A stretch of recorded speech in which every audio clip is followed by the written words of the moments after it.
All right, so I'm on my way to the gym, but I was doing my morning practice and I remembered a consultation I had with someone where I encouraged this person to do journaling in the morning. Whatever he came to me with, I thought it would serve him best. And that's a practice that I've had for quite some time where I, you know, express myself in my journal, like everything that is bothering me, everything that I'm excited about, like all my feelings, I put in my journal.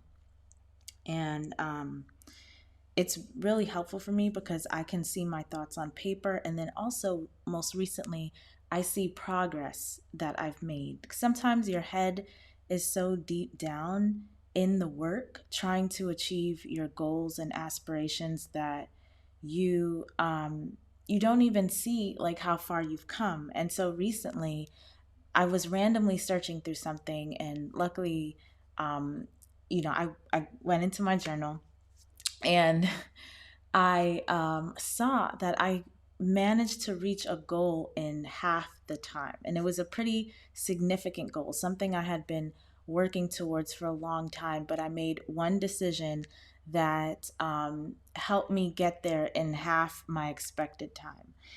So, anyway, it's really powerful to just write down what you want and how you're feeling, and just to get those feelings out, and have an avenue for self-expression. Sometimes I feel like social media is an avenue for self-expression, but there's only so much that my personal brand would allow me to say, and only so much that I would allow me to say, knowing that I am being heard and observed by, you know, my family, my church family. Some of my thoughts and feelings and opinions I feel like would not be handled by the masses, or could not be handled by the masses. It's not for them, it's for me, until, God feels it necessary to share that. So I highly recommend it. So one of usually it's easy for me to let these things out. But if you need inspiration, right? Nothing is coming to you for the morning to journal about anything.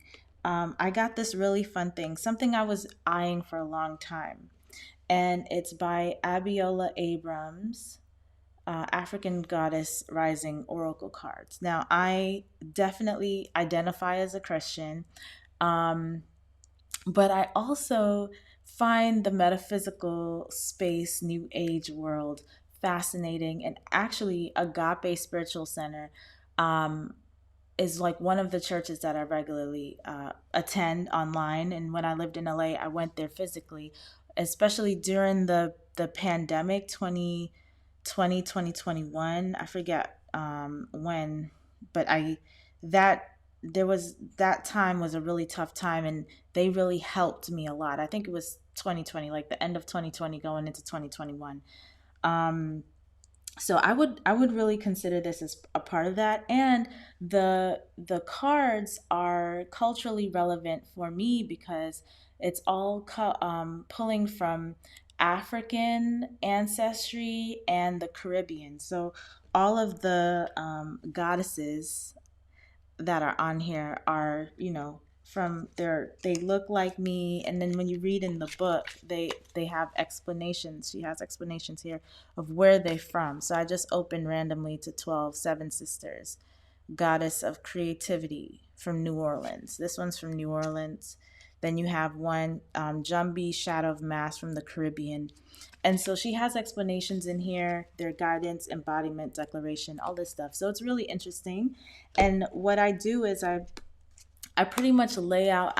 When I first got the cards, I blessed them, and she explains in the book how to do that. I did a prayer over them and put it to my heart. Did a prayer over them, and typically in the morning I fan them out, and I pull one. I just let God guide me, and I pull one, and because part of my blessing is for God to speak to me through these cards. And this is not hard for me because God is constantly talking to me through experiences, through people, through animals, um So yeah, so I have, already that deep spiritual connection, but you find a practice that works for you. I'm just sharing what's helped me and what I'm currently doing. And so anyway, I sometimes I'll just pick a card, but if I have a little bit more time, I really like the Goddess Temple spread where you spread 3 cards and she explains what each card is for or what it's about. And then I do some self-reflection. I look at the card, I read her explanation in the book, I do self-reflection and I journal on that. Um, and so I would really recommend that you start a journaling practice if you don't have that already. I know it is the new year, and we all have our health goals and New Year's goals and things like this. And sometimes we are running towards a goal, but we haven't really checked in. Do we actually want this thing, or do we still want this thing? Maybe we wanted it before but we don't want it anymore, or maybe our body is telling us that now is not the right time. We kind of need to pause for a second. But reflect on that. Don't let the world just blow you in a direction that is not for you, right? So doing some journaling in the morning, some self-reflection, having that personal time can really help you get clear on what is for you and what you want your life to be about in this moment. Have that time and space in the morning to kind of just center yourself and get with yourself, be with yourself. And this is not, I have African goddess rising, right? So it's definitely female oriented. So it's attractive to me, but find what works for you.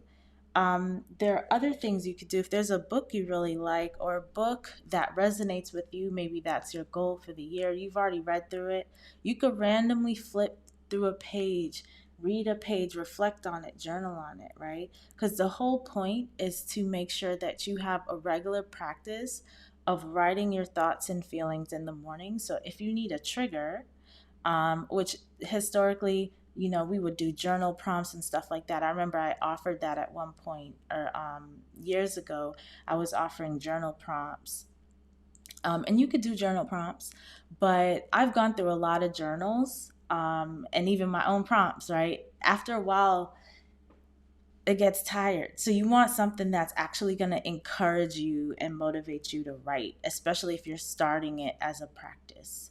And I thought that this thing is a good idea because I used to do the writing and journaling more regularly, and then for a period of time, I stopped writing and journaling, and I noticed a couple things were happening. One, I was talking too much to people around me and sharing too much, and I'm like, why am I doing this? And it's because I stopped journaling. I needed an outlet for this information to go. And instead of it going to folks who can't handle it or shouldn't even have to, right? Like, we have a lot of inputs coming in and we have our own lives going on. There's only so much people can handle. So, um, having a journal is a great, like, container for everything that is you, that's about you, that's going to help you to grow and progress in this life. This life is all about growth, personal growth and development. And as you're going through these self reflections, you'll see, oh, maybe I need to do that program. I think it's time to do that program. Or I need to go back to that program I purchased and never did. Or yes, I need to read that book. I see now why. Because your self-reflection has brought you back to that place where it's like, okay, this thing has not gotten better, or I'm having issues in this area that this thing that I got could help, right? So yeah, so let me know in the comments below if you have a regular journaling practice and how it's helped you, and if you haven't built up that practice, I would love to know your thoughts on this video if it's something that you feel could help you and if you plan to start.